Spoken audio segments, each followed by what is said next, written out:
Let me now share about what we know about this novel coronavirus. This virus comes from the family of coronavirus, which includes other viruses such as MERS and SARS, as well as the milder variants causing common cold. The medical consensus at this moment is that the novel coronavirus is more transmissible but appears less deadly than SARS. Evidence suggests that the rate of human-to-human transmission of this virus appears to be higher than that of SARS. For now, the evidence also suggests that transmission is mostly via droplets.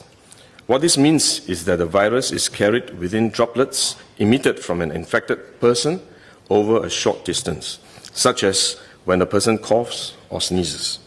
If these droplets come into contact with the eyes, nose or mouth of an individual, directly or indirectly through hands that have come into contact with these droplets, the individual may become infected.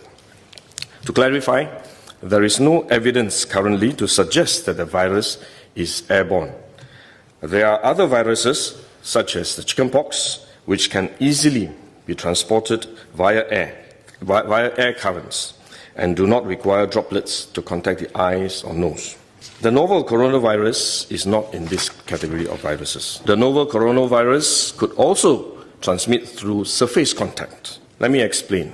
When a person sneezes or coughs, the droplets fall onto the surfaces of tables and chairs, and the virus may remain alive for up to a few days. When someone else touches the surfaces of these tables and chairs, the virus can be transferred to his hands, and if he then rubs his eyes or nose without washing his hands, he may become infected. So we should wash our hands.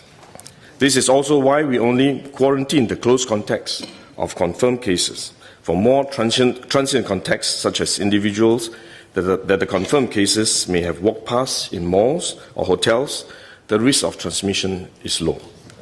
For coronavirus generally, the person is most infectious when he is displaying symptoms, or what you call symptomatic.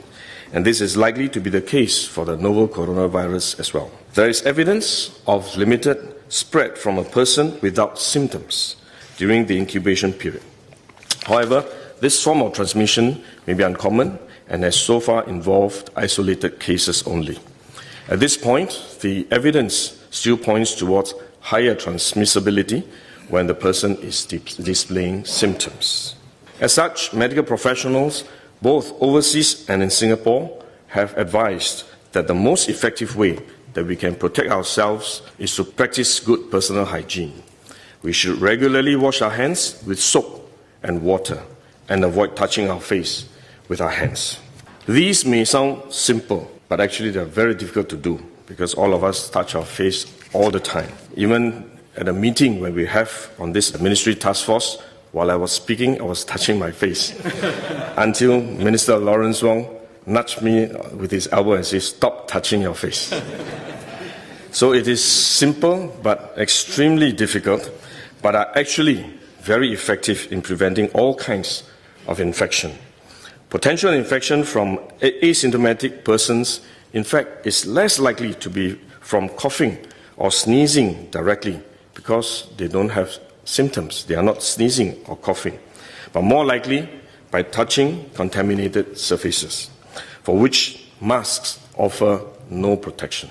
Wearing a mask when we are well often gives us a false sense of security instead, and we are more likely to touch our faces when we constantly adjust our masks, which is one way the disease spreads.